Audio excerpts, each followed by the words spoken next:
ನಮ್ಮಲ್ಲಿ ಯಾವುದೇ ಬಣ ಬಡಿದಾಟ ಇಲ್ಲ. ವಿಜಯೇಂದ್ರ ಪಕ್ಷ ಕಟ್ತಾ ಇದ್ದಾರೆ. ಬಿಜೆಪಿಯಲ್ಲಿ ಬಣ ಬಡಿದಾಟ ಇಲ್ಲ ಅಂತಾರೆ ರೇಣುಕಾಚಾರ್ಯ. ಡಿ.ವೈ. ವಿಜಯೇಂದ್ರ ಪಕ್ಷ ಕಟ್ತಾ ಇದ್ದಾರೆ. ವಿಜಯೇಂದ್ರ ಕೇವಲ ವ್ಯಕ್ತಿಯಲ್ಲ, ಅದೊಂದು ಪಾರ್ಟಿ.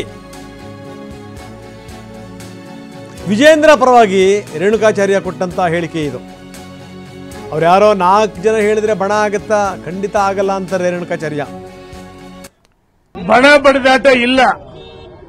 ರಾಜ್ಯದಲ್ಲಿ ಭಾರತೀಯ ಜನತಾ ಪಾರ್ಟಿಯನ್ನು ಕಟ್ಟಿ ಬೆಳೆಸಿದ್ದು ನಮ್ಮ ವರಿಷ್ಠ ನೇತಾರ, ರೈತ ನಾಯಕ, ಅಭಿವೃದ್ಧಿ ಅಧಿಕಾರ, ಮಾಜಿ ಮುಖ್ಯಮಂತ್ರಿ ಸನ್ಮಾನ್ಯ ಯಡಿಯೂರಪ್ಪನವರು ಮತ್ತು ಈಗ ರಾಜ್ಯದ ಅಧ್ಯಕ್ಷ ಪ್ರಸ್ತುತ ವಿಜಯೇಂದ್ರ ಅವರು ಪಕ್ಷವನ್ನು ಕಟ್ಟಿದರೆ. ವ್ಯಕ್ತಿ ಅಲ್ಲ ವಿಜಯೇಂದ್ರ, ಪಾರ್ಟಿ. ಹಾಗಾಗಿ ಅವ್ರು ಯಾರೋ 4 ಜನ ತಕ್ಷಣ ಬಣ ಆಗುತ್ತಾ? 4 ಜನ ಅಷ್ಟೇ ಅವರು ಇರೋದು, 3 ಮತ್ತೊಂದು. ವಿಜಯೇಂದ್ರ ಅವರು ರಾಜ್ಯದ ಅಧ್ಯಕ್ಷ ಆಗಿ ರಾಜ್ಯದ ಉದ್ದಗಲಿಗೆ ಪಕ್ಷವನ್ನು ಕಟ್ಟಿದರೆ. ಅವರ ನೇತೃತ್ವದಲ್ಲಿ 19 NDA 17 ಭಾರತೀಯ ಜನತಾ ಪಾರ್ಟಿ ಮತ್ತು ಕುಮಾರಸ್ವಾಮಿ ಅವರು ಆರೋಗ್ಯಗೆಲ್ಲ ಸೇರಿ 19 ಸ್ಥಾನಗಳಲ್ಲಿ ನಾವು ಗೆದ್ದಿದ್ದೀವಿ. ಇದು ವಿಜಯೇಂದ್ರ ರಾಜ್ಯದ ಅಧ್ಯಕ್ಷ ಆದ್ಮೇಲೆ ತಾನೆ. ನಮ್ಮ ರಾಷ್ಟ್ರೀಯ ನಾಯಕರು ನರೇಂದ್ರ ಮೋದಿಯವರು, ಅಮಿತ್ ಶಾ, JP ನಡ್ಡಾ, ಸಂತೋಷ್ ಅವರು ರಾಜ್ಯದಲ್ಲಿ 2023ರಲ್ಲಿ ಭಾರತೀಯ ಜನತಾ ಪಾರ್ಟಿ ಹೀನಾಯು ಸೋತ ಮೇಲೆ ಒಬ್ಬ ಯುವಕ ಬೇಕಾಯ್ತು, ಸಮರ್ಥ ನಾಯಕ, ಒಬ್ಬ ಮಾಸ್ ಲೀಡರ್. ಯಡಿಯೂರಪ್ಪನವರ ಮಗ ಸುಪುತ್ರ, ಯಡಿಯೂರಪ್ಪನವರ ಮಗ ಅಂತ ಅವರಿಗೆ ರಾಜ್ಯದ ಅಧ್ಯಕ್ಷ ಸ್ಥಾನ ಕೊಟ್ಟಿಲ್ಲ ಭಾರತೀಯ ಜನತಾ ಪಾರ್ಟಿ. ಬನ್ನಿ, ನಮ್ಮ ಪ್ರತಿನಿಧಿ ಕಿರಣ್ ಹನಿಯಡ್ಕ ಈಗ ನಮ್ಮೊಂದಿಗೆ ನೇರ ಸಂಪರ್ಕದಲ್ಲಿದ್ದಾರೆ. ಕಿರಣ್, ಏನು ನಡೀತಾ ಇದೆ ಬಿಜೆಪಿನಲ್ಲಿ? ಒಂದು ಕಡೆಗೆ ಹೋಗಿ ಒಂದು ಟೀಮು ದಿಲ್ಲಿನಲ್ಲೇ ಮೊಕ್ಕಾಂ ಹೂಡಿದೆ. ಅಷ್ಟೇ ಅಲ್ಲ, ನಾಯಕರನ್ನು ಕೂಡ ಭೇಟಿ ಮಾಡ್ತಾ ಇದೆ. ವಕ್ಫ್ ವಿಚಾರಕ್ಕೆ ಸಂಬಂಧಪಟ್ಟಂಗೆ ತಮ್ಮ ಹೋರಾಟ ಏನಿದೆ ಅದನ್ನು ಹೇಳುವಂಥ ಪ್ರಯತ್ನವನ್ನು ಅವರು ಮಾಡ್ತಾ ಇದ್ದಾರೆ. ಇನ್ನೊಂದು ಕಡೆಗೆ ಏನು ಅಂದರೆ, ನೋಟಿಸ್ ವಿಚಾರಕ್ಕೆ ಸಂಬಂಧಪಟ್ಟಂಗೂ ಕೂಡ ಅಲ್ಲಿಂದಲೇ ಯತ್ನಾಳ್ ಉತ್ತರ ಕೊಡ್ಬೋದು ಅನ್ನುವಂಥ ಮಾತುಗಳು ಒಂದು ಕಡೆ ನಡೀತಾ ಇದ್ದಾರೆ. ಇಲ್ಲಿ ತರುಣ್ ಚುಗ್ ಬಂದಿದ್ದಾರೆ. ಜೊತೆಗೆ ಬಹಳಷ್ಟು ಜನ ಕಂಪ್ಲೇಂಟ್ ಕೊಡೋಕ್ಕೂ ಕೂಡ ಈಗಾಗಲೇ ಸಿದ್ಧತೆ ಮಾಡ್ಕೊಂಡಿದ್ದಾರೆ ಅನ್ನುವಂಥದ್ದು.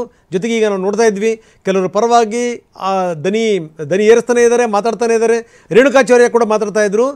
ವಿಜಯೇಂದ್ರ ಅವ್ರನ್ನ ಕೇವಲ ಒಬ್ಬ ವ್ಯಕ್ತಿ ಅಂದ್ಕೋಬೇಡಿ, ಅವರ ಪಕ್ಷ ಅನ್ನುವಂಥ ಮಾತನ್ನು ಕೂಡ ಹೇಳಿದ್ದಾರೆ. ಏನು ನಡೀತಾ ಇದೆ?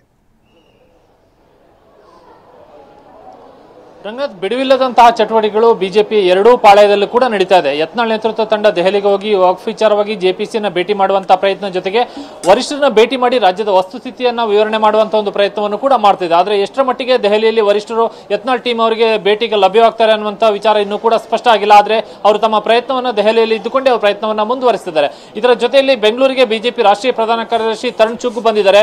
ಬಿಜೆಪಿಯ ಸದಸ್ಯತ್ವ ಅಭಿಯಾನಕ್ಕೆ ಸಂಬಂಧಪಟ್ಟಂತಹ ಪ್ರಗತಿ ಎಷ್ಟಾಗಿದೆ ಅನ್ನುವಂಥ ವಿಚಾರದ ಬಗ್ಗೆ ಅವರು ಸಭೆಯನ್ನ ತೆಗೆದುಕೊಳ್ತಾ ಇದ್ದಾರೆ. ಜಿಲ್ಲಾಧ್ಯಕ್ಷರು, ಶಾಸಕರು ಮತ್ತು ಕೋರ್ ಕಮಿಟಿ ಸದಸ್ಯರ ಜೊತೆ ಅವರು ಸಭೆಯನ್ನ ತೆಗೆದುಕೊಳ್ತಾ ಇದ್ದಾರೆ.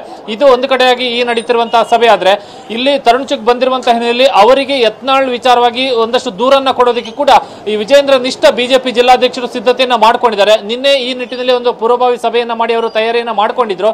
ಇವತ್ತು ಸಭೆಯ ಬಳಿಕ ಬಹುತೇಕ ತರುಣ್ ಚುಗ್ ಅವರನ್ನ ಭೇಟಿ ಮಾಡಿ ಯತ್ನಾಳ್ ವಿರುದ್ಧ ಶಿಸ್ತು ಕ್ರಮವನ್ನು ಕೈಗೊಳ್ಳಬೇಕು ಅನ್ನುವಂತ ಒತ್ತಾಯವನ್ನ ಬಿಜೆಪಿಯ ಜಿಲ್ಲಾಧ್ಯಕ್ಷರುಗಳು ತರುಣ್ ಚುಗ್ ಅವರಿಗೆ ಮಾಡುವಂತಹ ಸಾಧ್ಯತೆಗಳಿವೆ. ಮತ್ತೊಂದು ಕಡೆಯಲ್ಲಿ ಇವತ್ತು ಬೆಳಗ್ಗೆ ನಡೆದಂತಹ ಜಿಲ್ಲಾಧ್ಯಕ್ಷರು ಮತ್ತು ಸದಸ್ಯತ್ವ ಅಭಿಯಾನದ ಪ್ರಮುಖರ ಸಭೆಯಲ್ಲೂ ಕೂಡ ಈ ಪಕ್ಷದಲ್ಲಿನ ಆಂತರಿಕ ವಿಚಾರಗಳು ಮತ್ತು ಯತ್ನಾಳ್ ನೀಡುತ್ತಿರುವಂತಹ ಹೇಳಿಕೆ, ಯತ್ನಾಳ್ ತಂಡದ ಚಟುವಟಿಕೆಗಳ ಬಗ್ಗೆಯೂ ಕೂಡ ಒಂದಷ್ಟು ಆಕ್ಷೇಪದ ರೀತಿಯಲ್ಲಿ ಅಭಿಪ್ರಾಯಗಳು ವ್ಯಕ್ತವಾಗಿವೆ.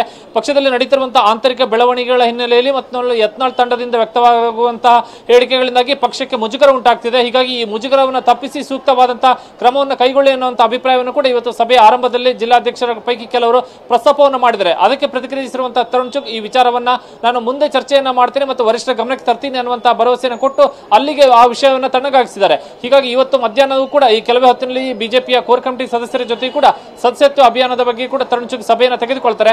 ಅಲ್ಲೂ ಕೂಡ ಯಾವುದಾದ್ರೂ ಕೋರ್ ಕಮಿಟಿ ಸದಸ್ಯರು ಮತ್ತು ಶಾಸಕರ ಜೊತೆ ನಡೆಯುವಂತಹ ಸಭೆಯಲ್ಲೂ ಕೂಡ ಶಾಸಕರು ಏನಾದರೂ ಪ್ರಸ್ತಾಪವನ್ನು ಮಾಡಿದರೆ ಆ ಸಂದರ್ಭಕ್ಕೆ ಕೂಡ ಯತ್ನಾಳ್ ತಂಡದ ಚಟುವಟಿಕೆ ಬಗ್ಗೆ ಕೂಡ ಚರ್ಚೆ ಆಗಬಹುದು. ಒಂದು ಕಡೆ ದೆಹಲಿಯಲ್ಲಿ ಯತ್ನಾಳ್ ಟೀಮ್, ಮತ್ತೊಂದು ಕಡೆ ರಾಜ್ಯ ನಾಯಕರ ಬೆಂಗಳೂರಿನ ಸಭೆ, ಇದು ಎರಡೂ ಏಕಕಾಲದಲ್ಲಿ ನಡೀತಾ ಇದೆ. ಧನ್ಯವಾದ ತಮ್ಮೆಲ್ಲ ಮಾಹಿತಿಗೆ.